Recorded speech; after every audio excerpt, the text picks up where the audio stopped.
Bonjour à tous et à toutes. Aujourd'hui, on va vous donner quelques petits trucs en fait pour planter et que votre plantation se passe bien dans le meilleur des mondes. Donc, tout d'abord, je vous présente le Jardin du citoyen à l'arrière de moi. C'est un projet de jardin collectif de l'Éco de la Pointe-aux-Prairies à Pointe-aux-Trembles. Donc, si jamais vous voulez vous impliquer, on vous invite fortement à le faire. Donc, tout d'abord, avant même de commencer ma plantation, en fait, je vais mettre un petit peu d'activateur de sol dans mon arrosoir. L'activateur de sol va servir à enrichir premièrement mon sol, mais aussi à activer tout ce qui est dans le sol pour vraiment que les plantes prennent le meilleur de la terre, le plus de nutriments possible, disons. Donc, vous avez juste à suivre les indications. À noter que cette étape-là n'est pas obligatoire. Donc, si vous n'en avez pas, il n'y a pas de problème. Ça peut aussi être un peu dispendieux. Donc, pas de problème. C'est juste un bon commencement, disons. Donc, voilà, pour environ 3 litres, je mets ça ici pour cette marque-là. C'est ça, bien regarder les instructions au dos. Voilà. Suite à l'incorporation d'activateurs de sol dans notre arrosoir, on va aller dans le fond à l'endroit où est-ce qu'on veut planter. Ici, on peut voir que la terre est vraiment sèche. Donc, pour une bonne plantation, il faut vraiment que le sol soit humide en premier. On va donc arroser un petit peu l'endroit où on va planter, juste pour que ce soit humide puis que ça favorise l'implantation de notre plante lorsqu'on va la planter.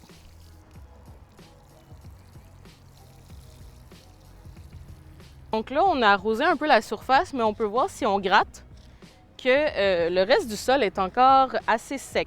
Un peu humide, mais quand même assez sec. Donc, si jamais, n'hésitez pas à arroser aussi votre trou, juste pour être sûr que ça soit assez humide et tout. Voilà. Ensuite, on prend notre plant. Mon plant a déjà été arrosé préalablement. C'est vraiment important de l'arroser pour être sûr que c'est ça, il va bien s'implanter, que c'est pas de la terre sèche. On le met dans un trou mouillé. On veut aussi que notre semis soit mouillé. Parfait. Donc là, vous allez simplement prendre votre plant, le retourner. On va le sortir du pot. C'est assez délicat. Faites attention à cette étape-là. On va le retourner. Voilà, donc on a notre semis. Donc ici, en fait, c'est plus un plant, mais c'est la même chose avec n'importe quel semis, que ce soit aubergine, concombre, etc. Même chose. Donc, on va creuser un trou assez profond, juste assez profond pour que quand je mets mon bleuetier dedans, en fait, le sol arrive où est-ce que le sol de mon bleuet est en ce moment. Donc, on vient de se rendre compte, en fait, qu'il y avait encore l'étiquette au pied, en fait, du bleuetier. Si jamais il y a une étiquette au pied de votre plant, n'hésitez pas à l'enlever, en fait. Sinon, ce plastique-là, souvent c'est fait en plastique, ce plastique-là va simplement se désintégrer et devenir du microplastique dans votre jardin, et ça, on ne veut pas ça. Donc, voilà, j'ai mon plant de bleuet. J'essaie de recouvrir l'endroit qui était déjà recouvert dans le pot où il était. Je ne veux pas mettre les racines à nu. Je ne veux pas non plus recouvrir l'écorce. Je veux exactement le mettre où est-ce que la plante a cet espace, en fait, mi-racine, mi-écorce, qui est parfait pour recevoir le niveau de terre. Donc voilà, on presse un peu alentour pour bien le mettre en place. On presse, on ne pèse pas trop.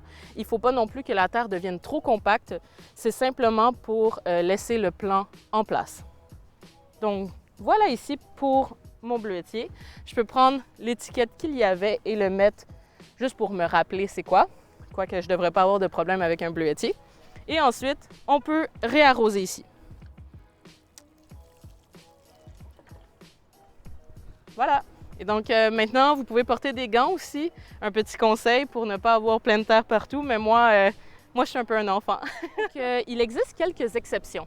En fait, si vous avez un semis de tomates, vous pouvez le planter beaucoup plus haut que le niveau du sol dans votre pot.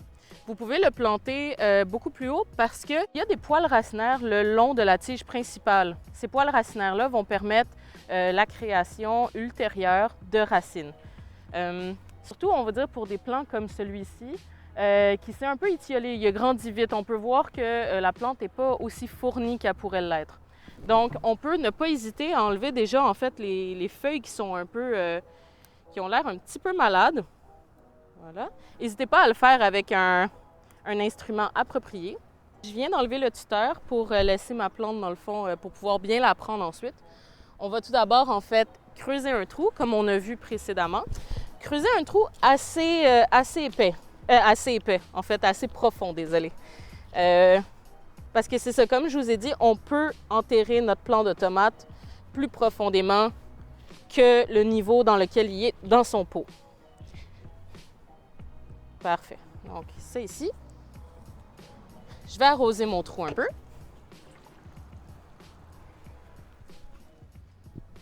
Je vais prendre mon plant de tomate. Donc, comme la dernière fois, je mets mes 2 doigts autour de la tige principale. Je retourne. Je presse les côtés de mon pot. Là, on peut voir un système racinaire bien développé au niveau de ma tomate. Donc, je fais juste aérer les racines en pressant légèrement sur les côtés. Et donc, en fait, le plant de tomate, on peut le mettre de côté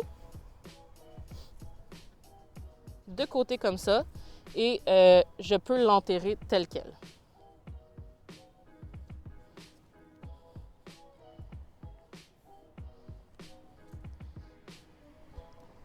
Donc là, vous pouvez voir, en fait, j'ai pressé aussi légèrement les côtés. Vous pouvez voir que mon plant de tomate, il est un peu, à la diagonale. C'est tout à fait normal, justement, vous l'avez mis de côté pour bien le planter. Il va se redresser naturellement. C'est des plantes, il faut leur faire confiance un petit peu. Essayez pas de trop forcer le tutorage, surtout quand la tomate est aussi jeune. Et voilà, éventuellement, vous pourrez mettre le tuteur juste à côté et le tutorer, tout simplement. Donc, finalement, dernier truc de plantation, en fait, ça va être avec les graines. Ici, j'ai des carottes Cosmic Purple. Vous pouvez voir aussi les plantes compagnes, en fait, qu'est-ce qui va bien avec une autre plante. Par exemple, j'ai vu que mon plant de tomate allait bien avec les carottes. Il va aussi très bien avec le basilic. Je sais que c'est un accord qui se fait vraiment souvent, surtout dans les pizzas. Donc, je vais ouvrir mon petit sachet ici. Je peux voir sur le sachet qu'il y a environ 300 semences, donc vraiment y aller parcimonieusement, avec parcimonie en fait. L'espacement entre les plants sera de 2 à 5 cm, donc vraiment, n'en mettez pas trop parce que sinon en fait ça va vous prendre du temps ensuite éclaircir vos plants. Éclaircir, c'est-à-dire enlever les pousses de trop pour qu'il y ait une seule pousse qui se développe vraiment bien dans la terre. Donc, mon terreau est humide parce que c'est la même terre que celle que j'ai utilisée pour mes tomates et je l'avais déjà humidifiée. Je prends mes semences de carottes. Vous pouvez les voir ici. Désolée, encore ma main est sale. Donc, on y va vraiment avec parcimonie. Moi, j'ai décidé de faire en fait 2 rangs. Donc, un ici pour leur laisser vraiment assez d'espace. Il y a peut-être une dizaine, quinzaine de carottes qui va pousser là-dedans. Donc, on va juste en mettre quelque peu. Vraiment, juste doucement, là, vous y allez avec des pincées. Poup, poup, poup. Et voilà, et pour la chance. Donc, on va recouvrir légèrement. Les carottes, c'est des graines assez petites, donc ça n'a pas besoin d'être recouvert de beaucoup de terre. Juste simplement refermer votre rang. Ne pas l'avoir fait trop profond en premier lieu. Donc voilà, on fait juste recouvrir ça. On enlève le plastique de notre terre. On ne veut pas ça dans notre terre. Et finalement, on arrose avec un jet non puissant. Si vous avez une arrosoir avec un tuyau, utilisez la fonction mist. Sinon, allez-y avec une arrosoir à main et allez-y doucement en fait pour pas que les semences se promènent trop dans le Smart Pot. Un petit truc, si jamais vous avez d'autres semences que des semences de carottes, ce qui risque d'arriver, une règle une règle approximative est que vous pouvez prendre la taille de la semence, de la graine, et faire x3 pour savoir à quelle profondeur vous devez la mettre en fait.